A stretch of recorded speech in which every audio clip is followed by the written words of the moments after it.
आज आज तो गीला करके ले।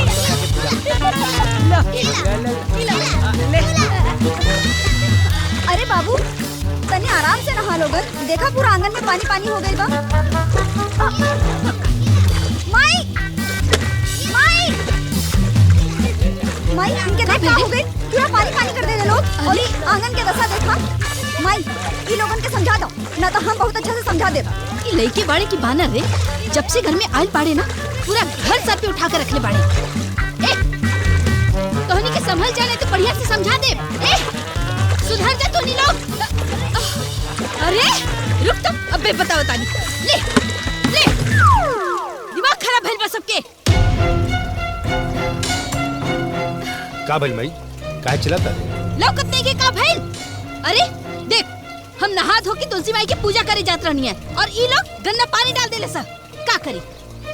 अरे माई लड़का भगवान का रूप होखेल इंसान। अभी लड़का बड़ा धीरे धीरे सब समझ जन रहे। मैं चिल्ला वाला कौन सा बात बा? चढ़ा ले कपारे पे लड़का बाड़े ई हैं?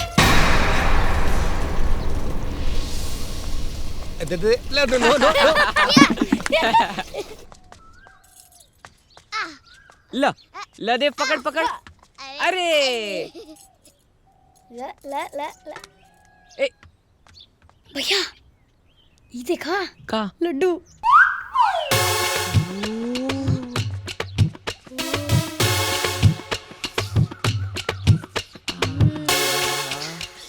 ले बाबूजी चाय। हाँ बेटा।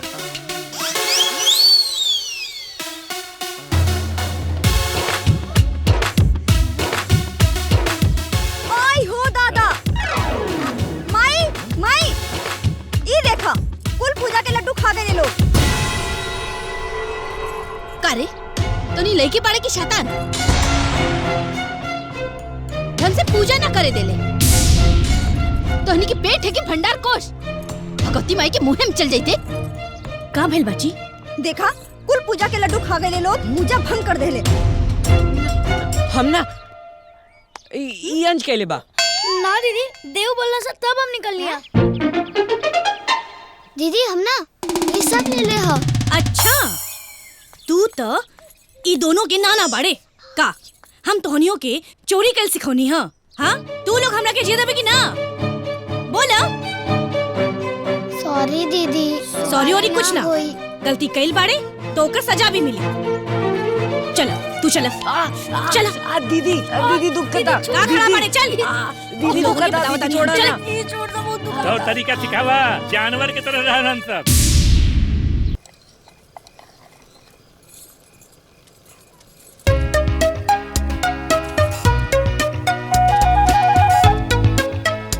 दीदी रोटी दो ना। हाँ दीदी हमके भी एगो रोटी दो। ले ए दाओ के दाता भैया। दीदी दूध कम बा, हमके और दूध चाहिए। तोरा पता बा ना हमके दूध पसंद ना। अरे तो पहले खत्म तो करे दूध के। खत्म हो गए दीदी। अच्छा द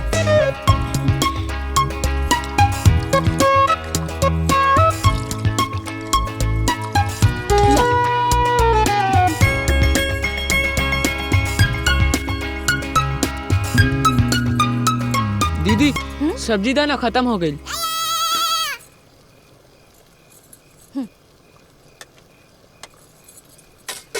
हाँ दीदी हमके भी थोड़ा सा चाहिए।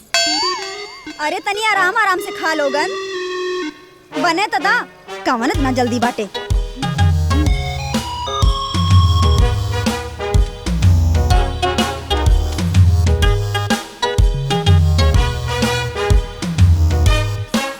दीदी रोटी दो ना। हाँ रुक बनता। तनी भुजिया दो ना दीदी।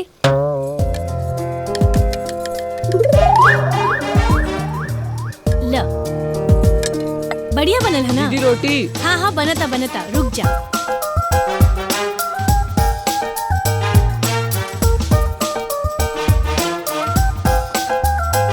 ए सिंपल खाना बन गई होके तो अपना बाबूजी की भी दे दे। बनल रहे बाकी ना बा।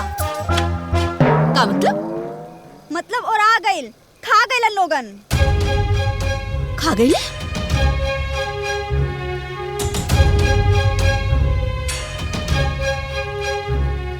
खाना बहुत अच्छा बा।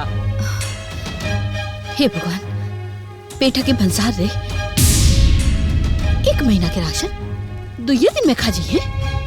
और तोर बाबूजी खाना खाते चिल्ला रहल बाड़े और ऐजा खाना खत्म। माँ जी आप चिंता मत करी, हम अवई बना देते हैं। बस 2 मिनट लगी। बची हटा हमके दे ना। हाँ सब केहू तो खा ली, जब इनकरा से बची तब ना। दीदी दीदी दीदी थोड़ा रोटी सा और देना। देना, बहुत अच्छा बा। दीदी हम लोग को रोटी और भुजिया भी दे दो ना दीदी।